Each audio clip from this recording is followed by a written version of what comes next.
नमस्कार। आलम शाह खान यादगार समिति के फेसबुक पेज पर आप सभी का स्वागत एवं अभिनंदन।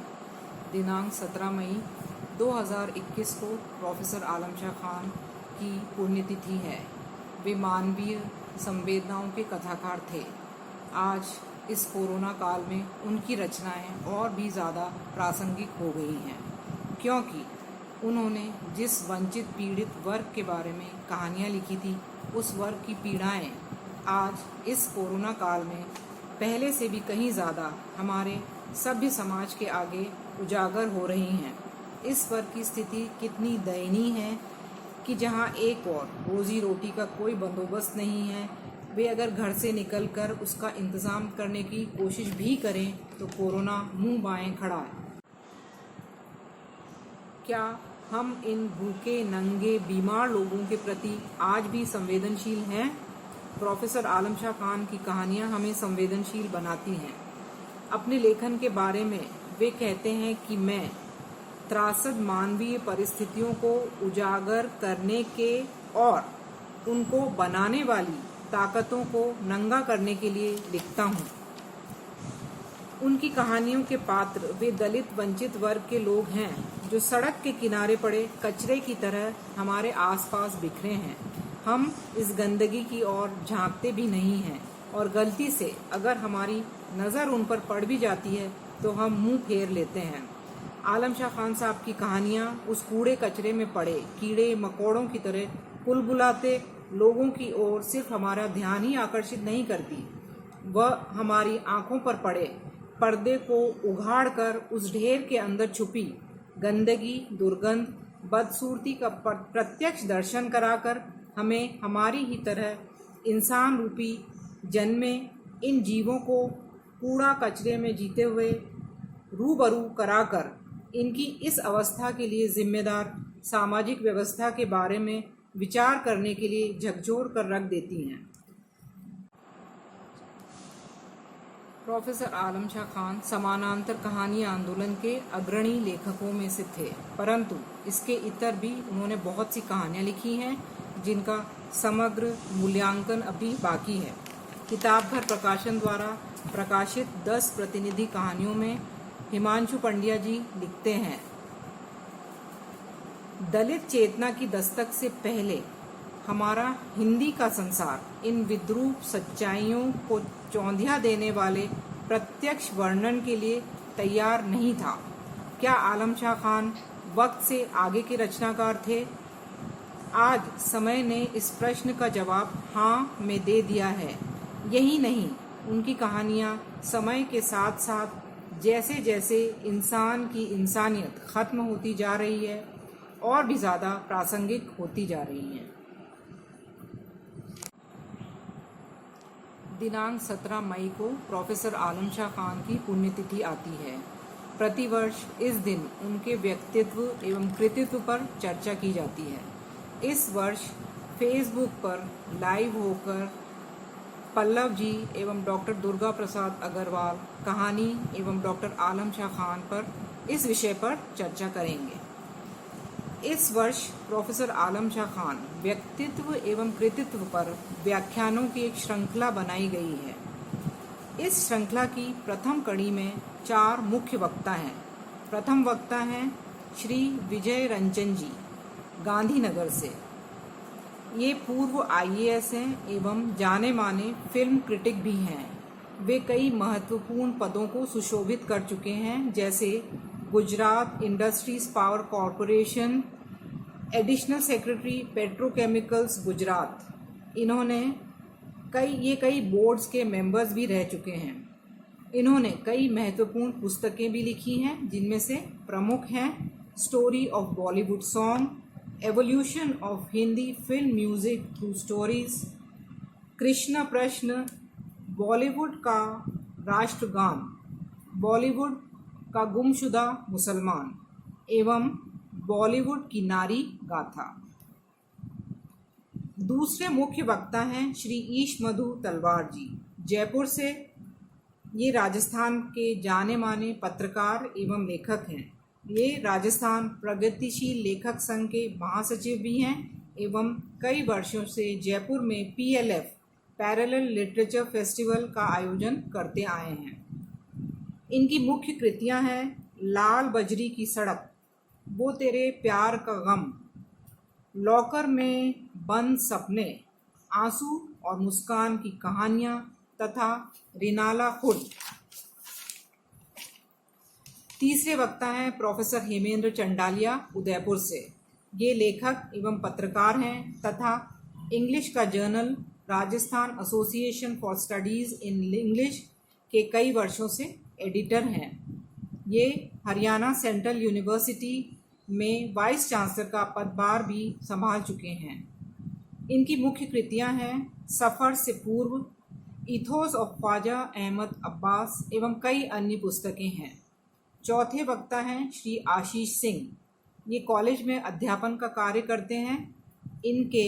इन्होंने कविता व कहानी पर केंद्रित कई आलोचनात्मक आलेख लिखे हैं जो विभिन्न पत्र पत्रिकाओं में प्रकाशित हुए हैं। सन 60 के बाद की कहानियां एवं कहानीकारों को शिद्दत से पढ़ने और समझने में प्रयासरत हैं। दिनांक 19 मई बुधवार 2021 को 12 बजे व्याख्यानों की इसी श्रृंखला की दूसरी कड़ी का फेसबुक लाइव कार्यक्रम होगा। इसके मुख्य वक्ता हैं डॉक्टर प्रणु शुक्ला। ये राजकीय कन्या महाविद्यालय चौमू में सहायक आचार्य हैं एवं हिंदी विभाग में कार्यरत हैं। इन्होंने कई कृतियां संपादित की हैं। उनकी एक कृति पंथी को छाया मिले हाल ही में प्रकाशित हुई है। दूसरी वक्ता हैं डॉक्टर इंदिरा जैन, जो राजकीय मीरा कन्या महाविद्यालय उदयपुर में एसोसिएट प्रोफेसर हैं एवं हिंदी में इनकी कई कृतियां प्रकाशित हुई हैं। तीसरी वक्ता हैं डॉक्टर प्रमिला चंडालिया, जो कवयित्री हैं एवं प्रिंसिपल तथा असिस्टेंट डायरेक्टर कॉलेज एजुकेशन के पद से रिटायर हुई हैं। चौथे वक्ता हैं डॉक्टर गोपाल शर्मा, गुजरात कपड़वन में जो प्राचार्य हैं एवं लेखन का कार्य करते हैं। दिनांक 21 मई शनिवार को 12 बजे व्याख्यानों की इसी श्रृंखला की तीसरी कड़ी का फेसबुक लाइव प्रसारण होगा, जिसके मुख्य वक्ता हैं प्रथम जाने माने पत्रकार डॉक्टर उग्रसेन राव, द्वितीय डॉक्टर हेमेंद्र पानेरी, जिन्होंने प्रोफेसर आलम शाह खान की कहानियों पर PhD की है। तृतीय वक्ता हैं संस्कृत के विद्वान प्रोफेसर श्रीनिवासन अय्यर, जो लेखन भी करते हैं एवं पेंटिंग भी करते हैं। कार्यक्रम के अंत में आलम शाह खान यादगार समिति की ओर से समिति के प्रेसिडेंट श्री आबिद अदीब साहब धन्यवाद की रस्म अदा करेंगे। धन्यवाद।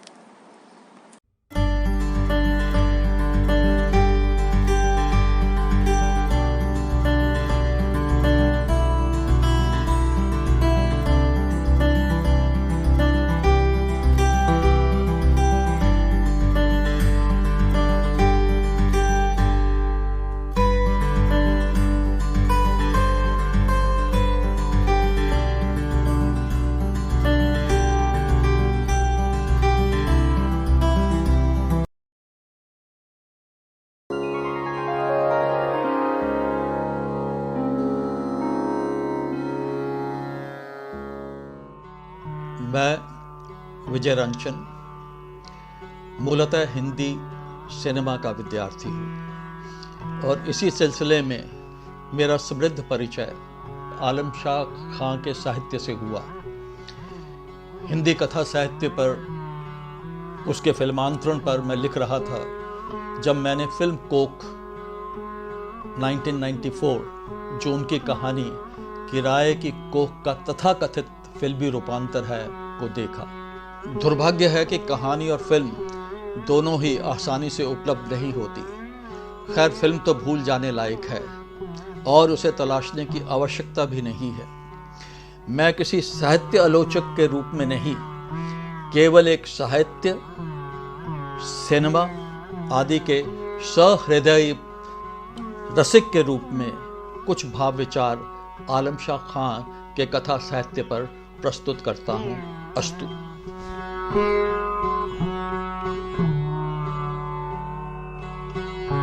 किराए की कोख पढ़ने के बाद या तो आप स्तंभित, कारणवश स्तब्ध शब्द का प्रयोग नहीं है, हो सकते हैं, या अति विचलित इतने कि आसानी से नींद नहीं आ सकती। कहानी की विषय वस्तु, कहानी की अभद्र तलछड़ी भाषा और घटनाओं की पृष्ठभूमि का चित्रण, भद्र समाज के पात्रों की विद्रूप कुटिलता और मजलूम का अमानवीय दारुण्य इतनी आसानी से हजम नहीं हो पाता। इस कहानी और उनकी अनेक कहानियों का पुनः साक्षात्कार करना आवश्यक है, परंतु ये अपने सूख गए नासूर को हल्की उंगलियों के स्पर्श से सहलाना जैसा है।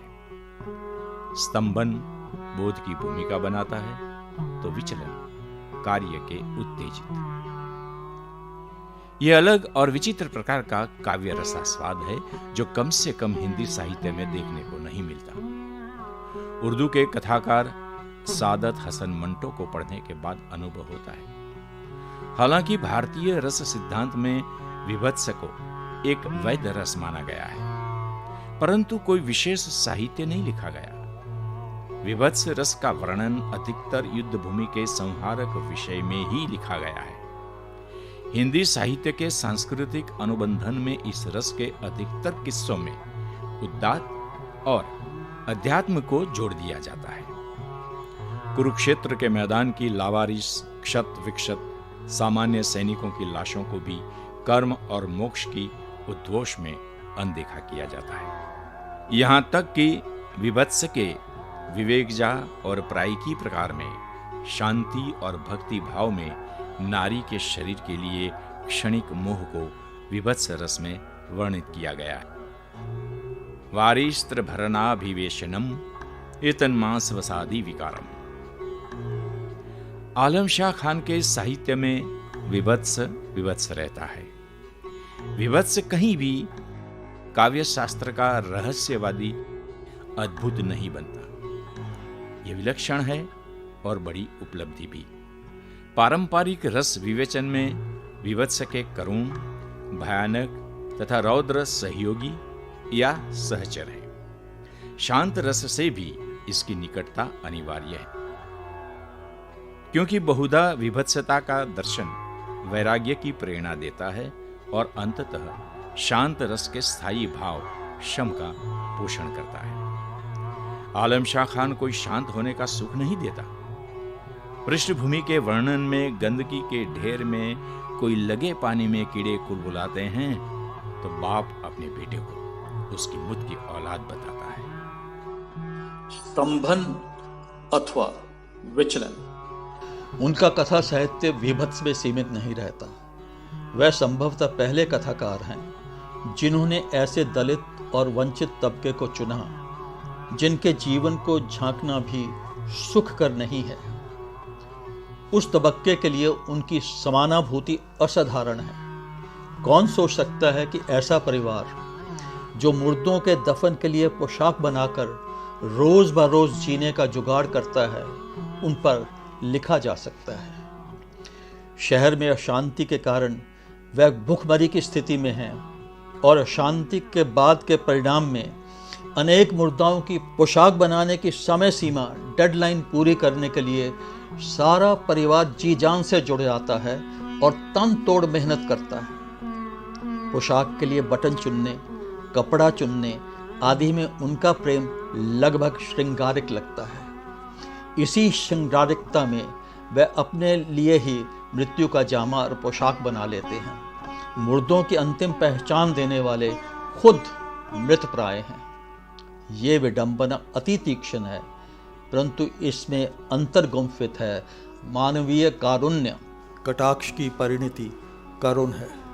आलम शाह खां इन आंखों की नमी से, उनके वजू से मानो जंगल हरे होते हैं।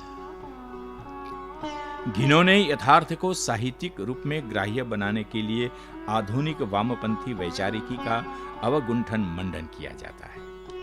आलम शाह खान अपने वक्तव्य में स्वयं को दलित, दमित और वंचित का हिमायती बताते हैं।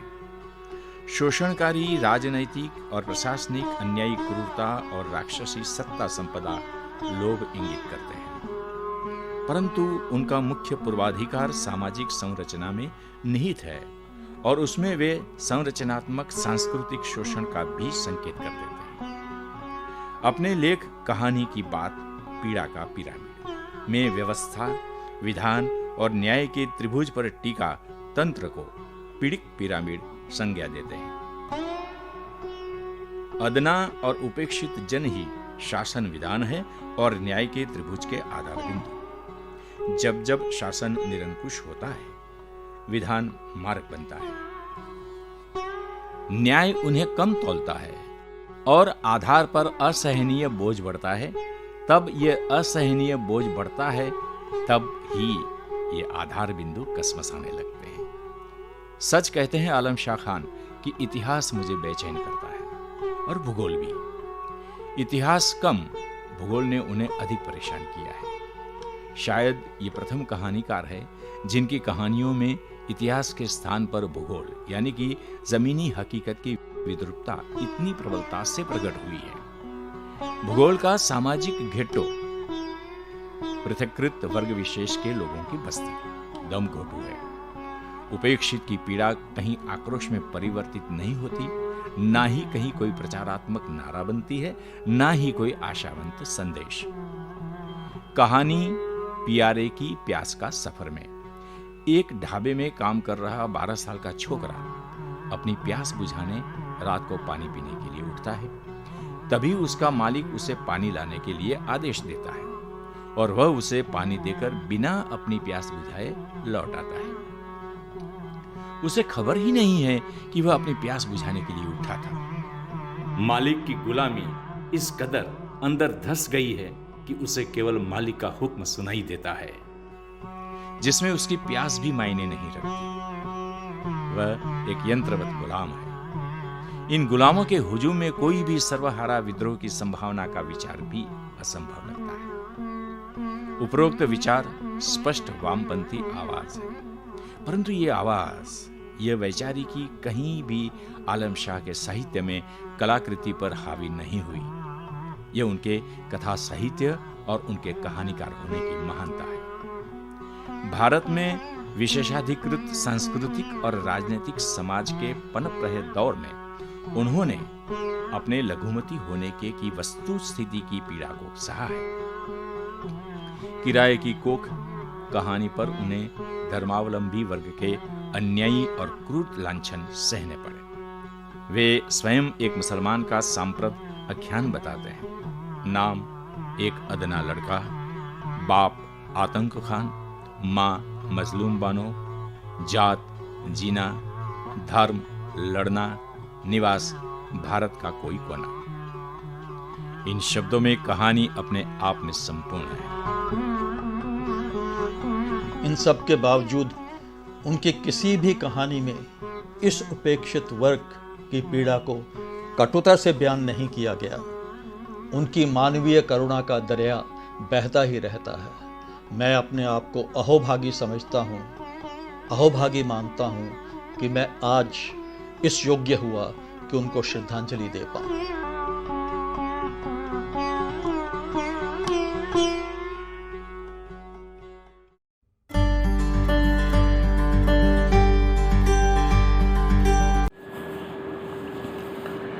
दोस्तों नमस्ते, मैं ईश मधु तलवार। आज हम डॉक्टर आलम शाह खान साहब पर बात करेंगे। दरअसल डॉक्टर आलम शाह खान हमारे समय के बड़े कहानीकार थे। ख़ास बात यह है कि वे जितने अच्छे कहानीकार थे, कथाकार थे, उतने ही अच्छे इंसान भी थे। वे मिलनसार थे, खुश मिजाज थे और संवेदनशील थे। उनकी गहरी संवेदनाएं उनकी कहानियों के हर पन्ने में देखी जा सकती है, हर वाक्य और हर शब्द में महसूस की जा सकती है। उदाहरण के लिए उनकी एक कहानी एक और मौत को ही लें। वे जानते थे कि तेज़ गर्मी में ठंडी कुल्फियाँ बेचने वाला आदमी अपने कंधे पर केवल एक घड़े का ही बोझ साथ लेकर नहीं चलता, बल्कि वह सूरज की झुलसा देने वाली किरणों को भी ढोता है। इस कहानी का वह मार्मिक दृश्य है जब कुल्फ़ी वाला सामान खरीदने के लिए सोती हुई अपनी एक नन्ही बच्ची के पैर से एक घुंघरू वाला चांदी का तार निकालता है और उसे गिरवी रख के कुल्फ़ी बनाने के लिए सामान लेके आता है। और जब वह सामान लेकर कुल्फ़ी बेचने जाने लगता है तो पड़ोस में एक जवान लड़के की मौत हो जाती है। फिर भी वो खिसकना चाहता है क्योंकि उसमें बहुत पैसा लगा है, शाम की रोटी का जुगाड़ भी करना है, लेकिन लोग देख लेते हैं तो उसे उस अर्थी के साथ चलना पड़ता है। लेकिन आप देखिए कि शव यात्रा में जब सब लोग राम नाम सत्य या जो इस तरह की बातें बोल रहे थे और अचानक उसके मुंह से निकलता है, जैसे वो कुल्फ़ी बेचने की टेर लगाता है कि कुल्फ़ी मलाई, और सब लोग चौंकते हैं, उसको देखते हैं। एक गरीब आदमी की यह एक और मौत नहीं थी तो क्या थी। बहुत ही मार्मिक कहानी है। दरअसल डॉक्टर आलम शाह खान की कहानियों के पात्र उस तबके के लोग हैं जहां आम तौर पर किसी की नज़र नहीं जाती। वे उनसे उन्हीं की भाषा में बात करते हैं और उस समाज की पूरी एक तस्वीर शब्दों से गढ़कर हमारी आंखों के सामने ले आते हैं और इस तस्वीर का दर्द पाठक के दिल में सीधे उतरता है। एक ज़माने में देश में कहानियों की, हिंदी कहानियों की एक प्रतिष्ठित पत्रिका होती थी, सारिका। कमलेश्वर के संपादन में निकलने वाली सारिका में आलम शाह खान साहब की बहुत कहानियाँ छपी और बहुत चर्चाएं हुई उन कहानियों की, और वो एक अलग वक्त था। उन्हीं में से इनकी एक कहानी थी किराए की कोख। दरअसल आप जानते हैं राजस्थान में आज भी कई समाज के तबकों में, कई वर्गों में, कई जगह एक नाता प्रथा चलती है, लेकिन उसको लेके जिस तरह से मार्मिक दृश्य और एक गरीब खेतीहर मजदूर की परेशानियों को जिस तरह से उन्होंने चित्र खींचा कहानी में, बहुत ही मार्मिक कहानी बन पड़ी थी।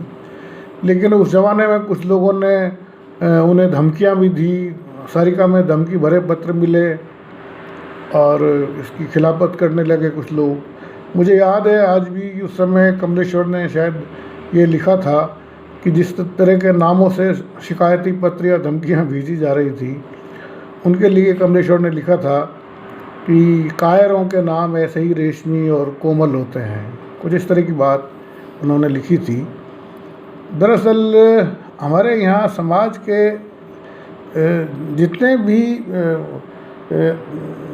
उपेक्षित जो दुनिया है, उस दुनिया को वो देखते थे और इसीलिए ये कहानी भी जो किराए की कोख है, एक अंदर तक धंस जाने वाली कहानी है।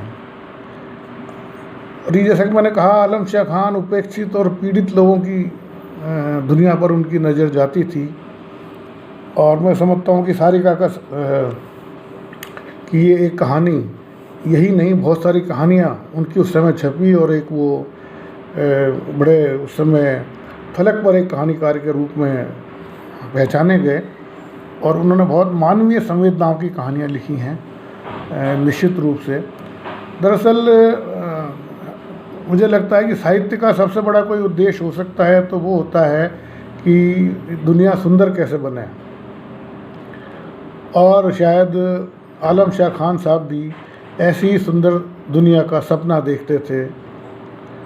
काश उनका ये सपना कभी पूरा हो। फ़िलहाल डॉक्टर आलम शाह खान जो एक महान कथाकार थे, उनको मेरी विनम्र श्रद्धांजलि। धन्यवाद।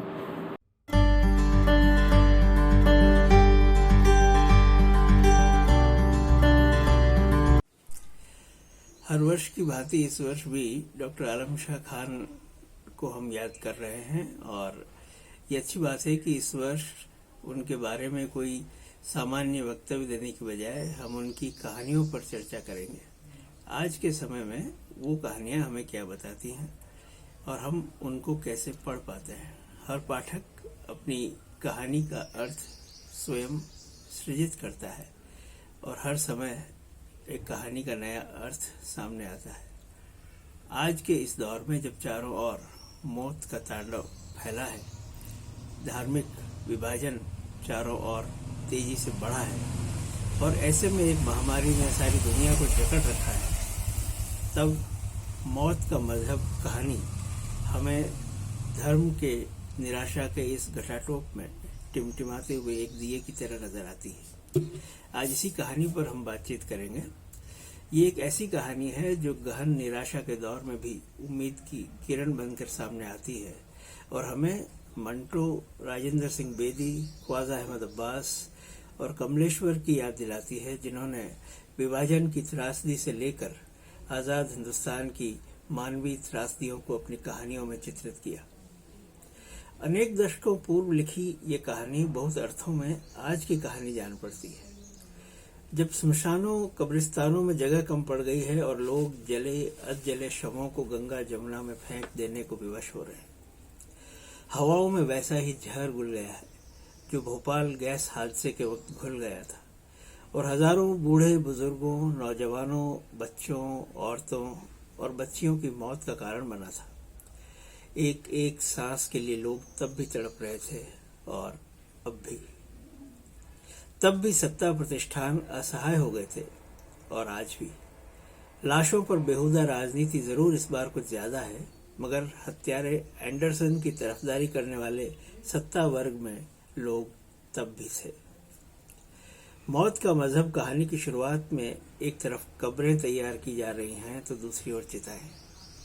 जो लोग ये काम कर रहे हैं वे मजदूर हैं जो 5 रुपए में एक कब्र खोद रहे हैं और एक चिता भी तैयार कर रहे हैं। उनकी भाषा से सहज ही उनके निम्न वर्गीय अशिक्षित समुदाय से होने का अंदाज लगाया जा सकता है। खान साहब लिखते हैं, अबे क्या कर रिया, तनी 2-4 घेती और मार, तसला 2 तसला मिट्टी और बाहर गेर। इस बित्ते भर गड्ढे में 8 बरस का छोकरा भी न समाएगा और यहाँ ढेर लगा है जवान जहान लाशों का। चल चल शुरू हो जा, आखिर तो कब्र बनानी है आदमी की। दूसरा एक चित्र है जिसमें वो चिता का चित्रण करते हुए लिखते हैं, ओ राम करे सो खरी, पर तू करे क्या है, भला मुर्दे को जलाएगा या यूं ही सेक साक के धर देगा मुंडी उसकी। और छोंक लकड़ी जो हो मानुस जात है, उसके दाह कर में कुछ तो ढंग रहे। दोनों ही चित्रों में डॉक्टर आलम शाह खान आदमी और मानुस जात के सम्मान को बनाए रखने की बात करते हैं, जो इस त्रासदी में प्रायः नष्ट होता जान पड़ता है। मगर इसी वर्ग के लोग इस मानवीय त्रासदी के मूल में मनुष्य की नष्ट होती मानवीयता को देखते हैं। धर्म के प्रति अंधश्रद्धा जहाँ मानवीय गुणों के ह्रास का कारण बनती है, वहीं पूंजीवादी लाभ और लोभ की व्यवस्था उसके भीतर के लालच को प्रज्वलित कर उसके ईमान को नष्ट कर देती है। एक मजदूर अपना बयान इस कहानी में देता है और कहता है, ईमान जो होता नियत में, फिर क्यों तो आता ये बवाल इस शहर में, क्यों बनती ये बस्ती मसान कब्रिस्तान। मौत का मजहब कहानी भोपाल गैस त्रासदी की पृष्ठभूमि पर लिखी गई और जिस प्रकार का वर्णन डॉक्टर खान की काव्यात्मक भाषा में उभर कर आया है, वह बरबस हमें अपने चारों ओर बिखरे यथार्थ से जोड़ देता है। निंदियाई माँ के सीने में दुबके नन्हे मुन्नों के दूधिया गले हवाओं में घुले जहर से रुंध गए। बनने के फूल नहाए बदन नवोड़ाओं की गजरों गुथी बाहों में ठंडे हो गए। मेहंदी रची अंजुरियों में सुहागिनों के मुखड़े जड़ हो गए। नेह रातें बोल भरमा गए। भाई बहनों की गलबहियां जकड़ गईं। मौत का फंदा बनकर बीमार बुढ़ापे की दवाइयों के चम्मच थरथरा के हाथों से छूट गए और आंखों में भरी उमस ने एक दूसरे को मरते दम भी देखने न दिया। चारों तरफ मौत का मंजर है। लावारिस लाशें सड़कों, अस्पतालों और मुर्दा घरों में पड़ी। कोई किसी की सुध लेने वाला नहीं है। जब सरकार की ओर से ऐलान होता है कि मृतकों के वारिसों को सरकार और कंपनी मुआवजा देगी, तो एक एक लाश के 4-4 वारिसान उठ खड़े होते हैं। लोभ और लालच से मनुष्य के इस पतन को खान साहब कुछ इस तरह बयान करते हैं। जब से ऐलान हुआ था कि मरने वालों के रिश्ते नातेदारों को, वाली वारिसों को सरकार और कंपनी मुआवजा देगी, अस्पताल के कारकुनों, डॉक्टरों पर एक नई आफत आन पड़ी थी। जिन लाशों को मुर्दाघरों में पड़े पड़े 24 घंटे हो गए थे और वे सड़ने लगी थीं, तब उनका वारिस कोई न था, पर अब उन्हीं के 4 वारिस नातेदार आन खड़े थे। बावजूद इसके ऐसी लाशों की कमी नहीं थी जिसकी पहचान करने वाला या दावा करने वाला कोई नहीं था। ऐसी लाशों का अंतिम संस्कार करने के लिए दोनों प्रमुख धर्मों के लोग आगे आए। डॉक्टर खान बहुत बारीकी से ऐसे समूह को स्वयंसेवक तो दूसरे समूह को खुदाई खिदमतगार की संज्ञा देते हैं। पाठकों के लिए इतना इशारा काफी है यह जानने समझने के लिए। आजकल जब पोशाक से पहचान बताने का चलन चल पड़ा है तो बरबस यह पंक्ति कौन जाती है। हिंदू थे, मुसलमान थे, पर ईसाई की क्या पहचान। 20वीं सदी के भारत का यह प्रश्न 21वीं सदी में भी मौजूद है। आगे चलकर जब लाशों का बंटवारा हो रहा होता है तो जिस व्यंजना का प्रयोग खान साहब करते हैं वह सीधे पाठक के मन और मस्तिष्क पर चोट करती है। हाँ लो इस्लाम भाई, गिन लो अपने मुर्दे और रसीद कर दो पावती की। और हिंदू भाई लोग संभाल लें अपनी लाशें, मतलब अपने मुर्दे, यानी हिंदू मुर्दे। रैदास पक्की नफरी करवा ले और रसीद करवा ले। इस जगह रैदास संज्ञा का प्रयोग भी बहुत सार्थक है। लेखक पूरी कहानी में सामान्यीकरण या अपनी टिप्पणी देने से बचता रहा है। सारी कहानी संवादों से बुनी गई है और उल्लेखनीय तथ्य यह है कि संवाद बोलने वालों के नाम नहीं है। पूरी कहानी में कोई नायक या नायिका नहीं।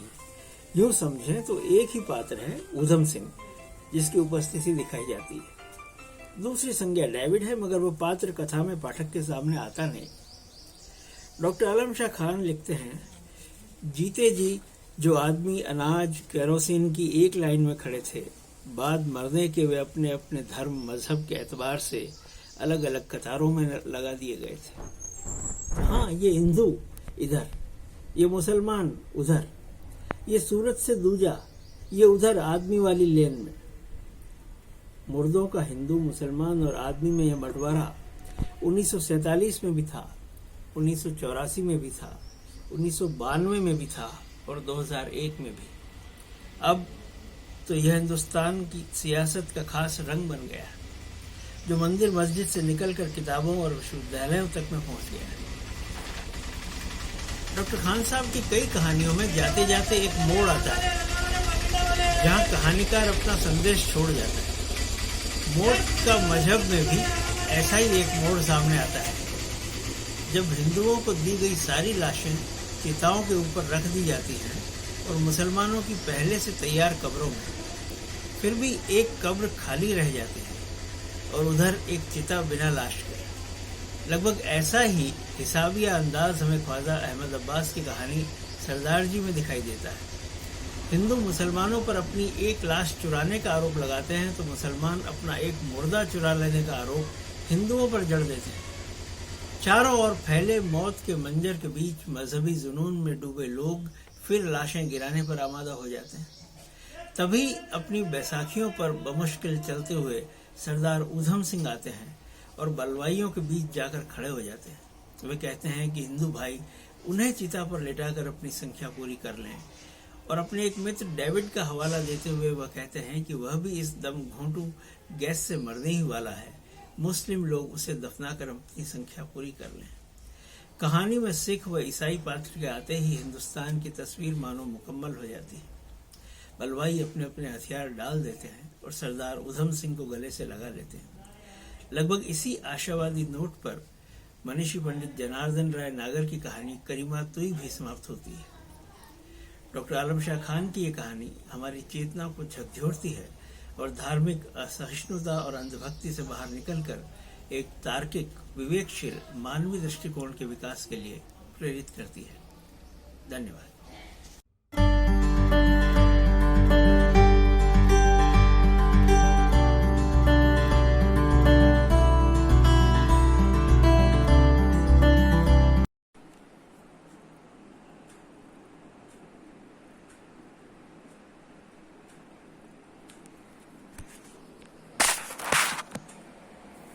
नमस्कार दोस्तों।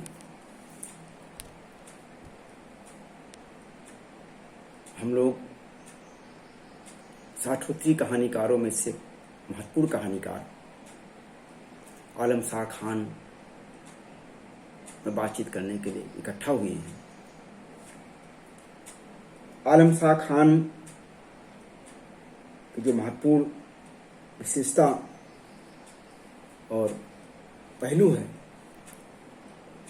उस पर बातचीत की जाए, उससे पहले वो किनके बारे में बात करते हैं, किन चरित्रों को लेकर बात करते हैं, उसके कुछ नमूने मैं उनके कुछ कहानियों के बिल्कुल शुरुआती हिस्से पढ़ करके बताना चाहता हूँ। हमें बात करें कि 70 के दशक के कहानीकारों में आलम शाह खान का क्या अलहदा स्थान था। हम बात करें कि उनकी कहानियों की नूरी, दामली या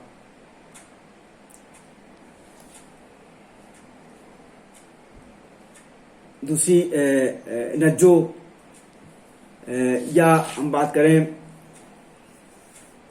सीलो, सीतू या छग्गी, ये कौन सी औरतें थी? ये सामान्य सभ्य तथा कथित या नागरिक जीवन से अलग किस जीवन का प्रदर्शन करती थी, या उनकी कहानियों में कौन मुख्य चरित्र थे, भाषा क्या थी, उसका एक नमूना मैं आपको उनके कुछ कहानियों के बिल्कुल शुरुआती हिस्से पढ़ करके दिखाना चाहता हूं। उसके बाद हम लोग सारिका में छपी उनकी कहानी चीर हरण के बाद पर बातचीत करेंगे। एक कहानी है उनकी तिनके का तूफान। उसका पहला हिस्सा देखिए। बबूल के पेड़ तले खजूर की गुठली गुट्ठल के ढप, एक अजूबे की भांति वह कब और कैसे आन पड़ा इन भिखमंगों, जेबकटुओं और उच्चक उठंगों के बासे टोले में, कौन जाने। वह खुद जानता भी हो तो कह बोल तो सकता नहीं। हों खों खों को छोड़ और कोई बोल भी तो नहीं उसके पास।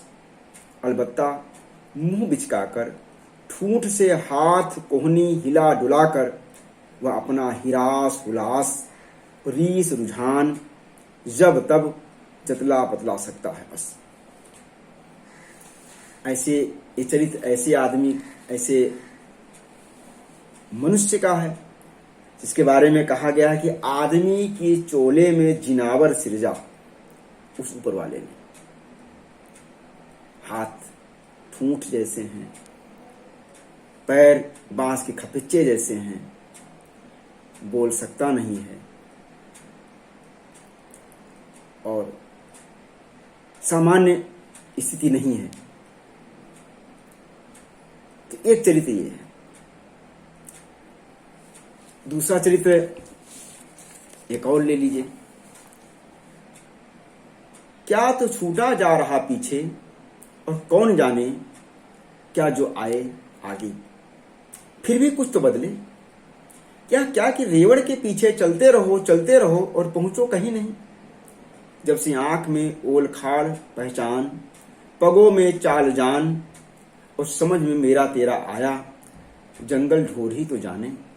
अगल बगल आगे पीछे चौफेर, जिनावर ही जिनावर, कांधे पर हंसिया, छड़ या सोटी लकुटिया और होठों पर है हो डुर डुर डुर या फिर टिच टिच टिचकारी, जिसे रेवड़ के जिनावर समझे या फिर आप।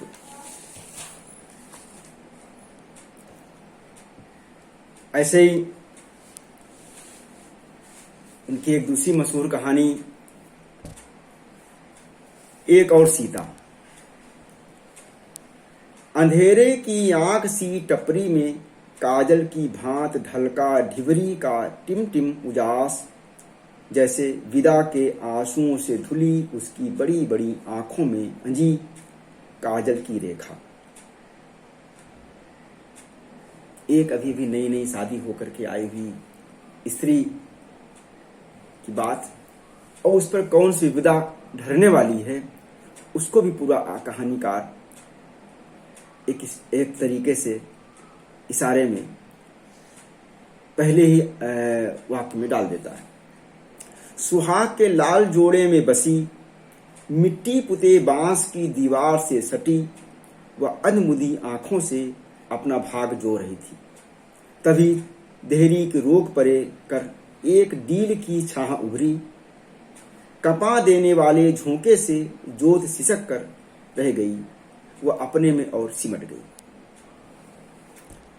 बाकी एक और सीता या सास को रेवण या तिनके तूफान की कहानियों पर बात अलग अलग विस्तार से की जा सकती है। लेकिन एक बात जो मैं कहना चाहूंगा कि चाहे उनकी कहानी एक और सीता हो, चाहे आज की द्रौपदी हो,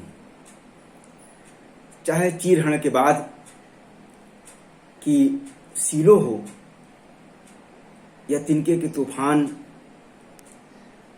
की कहानी की दामली हो, नज्जो हो या आवाज की अर्थी की छग्गी हो, मुरादो भरा दिन की नूरी की बेबसी, समझौता और प्रतिरोध हो,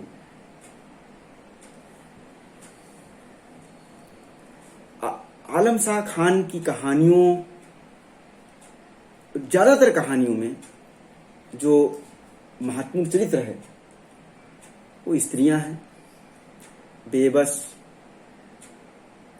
आर्थिक कारणों से जिंदगी का सामना करती हुई, जूझती हुई स्त्रियां हैं।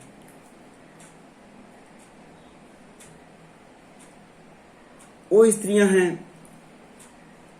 जो सामान्य या भले या तथाकथित सभ्य या नागरिक किस्म के परिवार की स्त्रियां नहीं हैं। वो स्त्रियां हैं जो तलछट की जिंदगी जी रही हैं, जिनके बारे में एक कहानी में कहानीकार आलम शाह खान ने लिखा है।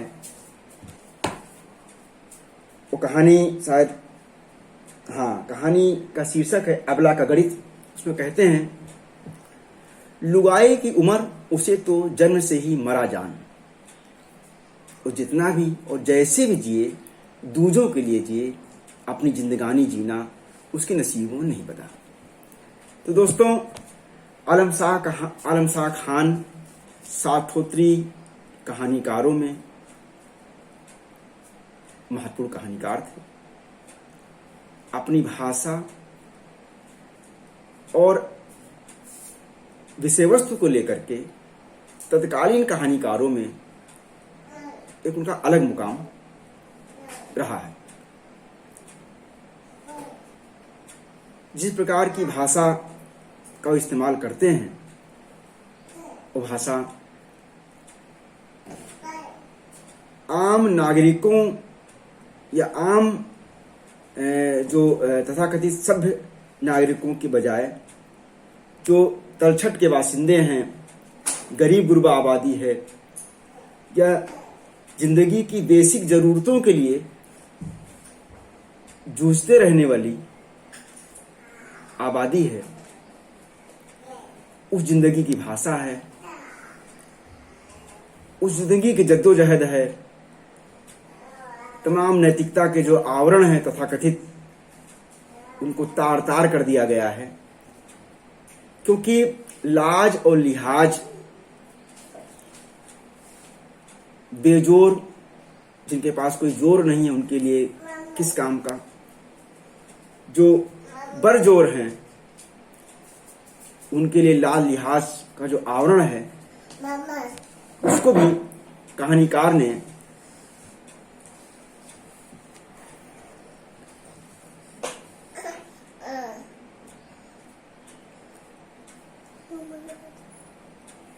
उसको भी कहानीकार ने अपनी कहानियों के माध्यम से अलग किया है, दिखाया है कि जो बाजोर लाल लिहाज लोग वाले लोग हैं उनकी सभ्यता का चरित्र किस किस्म का है,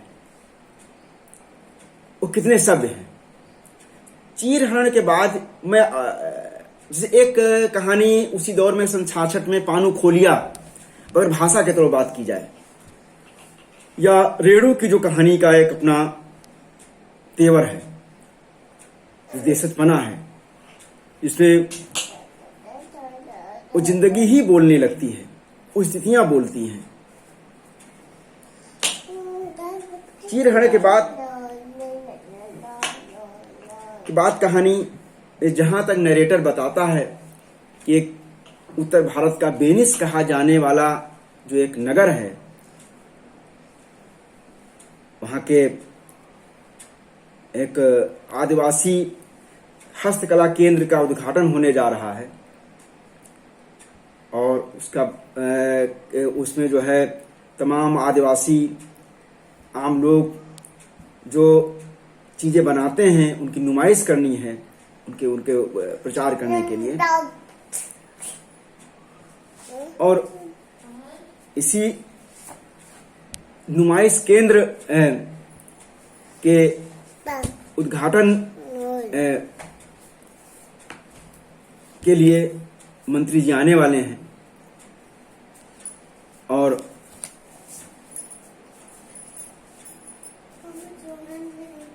अब दिक्कत ये आती है कि जिस तरीके से पूरा तामझाम बनाया गया है, पूरी व्यवस्था की गई है और एक शोकेस बनाया गया है उसमें मेन फ्रंट पर कि बड़ा सजीव और जीवंत दिख सके, इसके लिए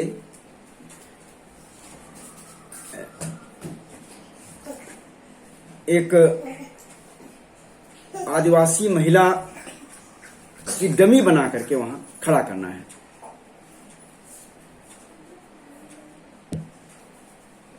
होता क्या है कि उद्घाटन का समय हो गया है और आदिवासी महिला की डमी उपलब्ध नहीं हो पाई है और सलाह ये तब तक क्या दिखता है कि एक भिखारिन है, एक सीलू भिखारिन अपने पति चन्नू जो शराबी है, सुबह उससे झगड़ा हो चुका है, उसके बेटे को लेकर के, जो बेटा सूखा रोग से पीड़ित है, बीमार है, उसको लेकर सुबह लेके चला गया है कहीं, उसको खोजते खोजते खोजते खोजते वहां तक पहुंचती है और भूख भी लगी है, वहां खाना बन रहा है। तो लिखता है कहानीकार, भूख तो अजानी या पराई नहीं थी, उसकी रगों नसों में रहती आई थी। दिवाली अमौसम दिवाली का है, दिवाली के दियों का उजास फैला और उसका मन अंधेरे में डूब गया। जिस दिवाली के दिन इस शिल्प कला केंद्र का उद्घाटन होना है, तो उसी सीलू भिखारिन को 10 रुपए का लालच दे करके उसको एक आदिवासी महिला के रूप में बाकायदा सजा करके उसको उस शोकेस में खड़ा कर दिया जाता है, एक सजीव प्रतिमा के तौर पर। जैसे कि मुगले आजम में जो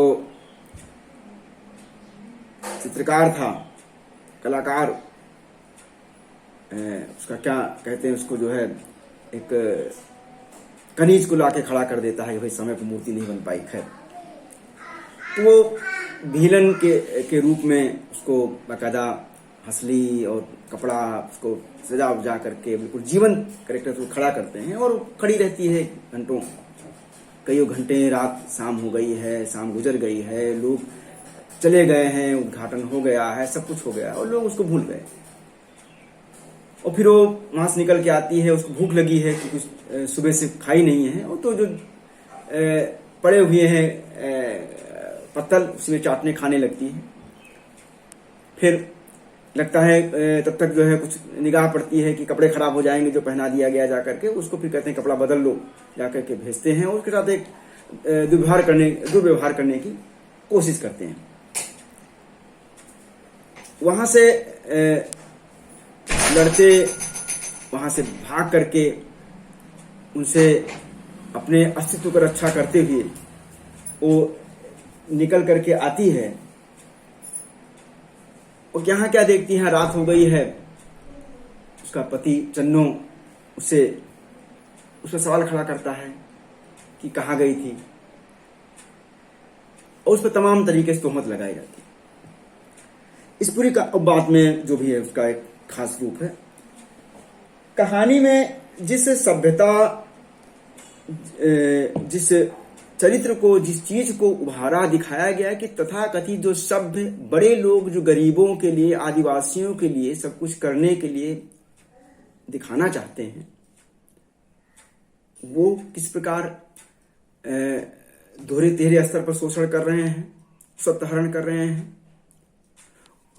या वही चीज स्त्रियों के लिए जो गरीब हैं, खाने को ठिकाना नहीं, जीवन दोयम दर्जे का है, रोज जूझ करके खाते हैं, नशेड़ी हैं, उनके जीवन रोज जूझने का है हर तरीके का। लेकिन स्त्रियों को लेकर के उनका जो एक व्यवहार है उसी प्रकार का है। लेकिन यहां पर भी वो जो सवाल खड़ा किया जाता है तो उसको लगता है ठीक, मेरे पति मेरे सतीत्व या मेरे जो है पति होने के चलते मुझ पर सवाल खड़ा कर रहा है, ठीक बात है। लेकिन जो पैसा लेके आती है, जब पति उसका पैसा लेकर के फाड़ देता है 10 रुपए का नोट, क्योंकि उसकी निगाह में वो 10 रुपए नहीं, सूखा रोग से पीड़ित बच्चे के लिए जबर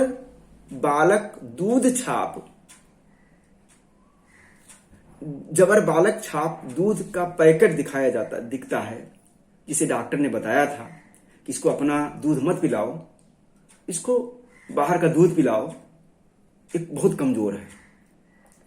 तो उस बचवा के लिए वो जीती है जाकर के। तो ये पूरी कहानी का ओवरऑल जो सत्ता व्यवस्था जिनके लिए काम करती है उनके लिए कितना काम करती है और कितना दिखावटीपन करती है वो तो है ही है। कितने स्तर पर जाकर के फिर स्त्रियों का इस्तेमाल कर लेना चाहती है, गरीबों का इस्तेमाल कर लेना चाहती है, या उनका मान मर्दन कर लेना चाहती है अलग तरीके से। और यही चरित्र वहां भी दिखाई देता है। लेकिन इस प्रकार आर्थिक परिस्थितियों के चलते, आर्थिक दिक्कतों के चलते जो यथार्थ है जीवन का,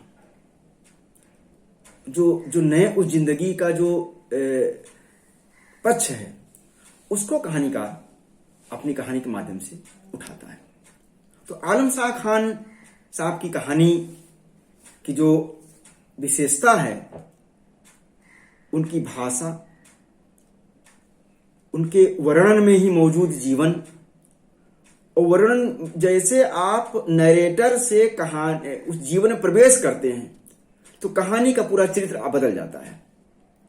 फिर कहानी में नरेटर ना होकर के कहानी खुद उस पूरी स्थितियों को, आर्थिक विपन्नता को, चुनौतियों को, जद्दोजहद को बयान करती है।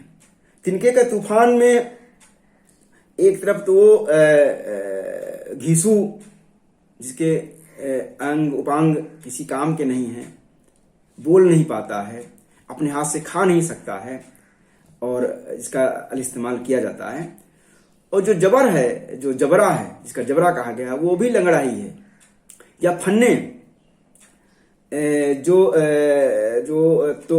कागज से तोता और तमाम पक्षी बना करके बेचते हैं सब, उसका बेटा जो है नरसिंहा लेके जाता है बेचने के लिए, बिकता नहीं है तो मजबूरी में फिर जो आवाज की अर्थी वो जाकर के जो है बेचता है, कोई बिकता नहीं है तो फिर एक नया तरीका अपनाते हैं जाकर के कि उसको उसके मुंह में गोला रख करके उसको बजरंग बली बना करके उसको जो है नुमाइश करेंगे कि अभी भी तमाम दया धर्म वाले लोग हैं और उसका जो है कुछ फायदा मिलेगा।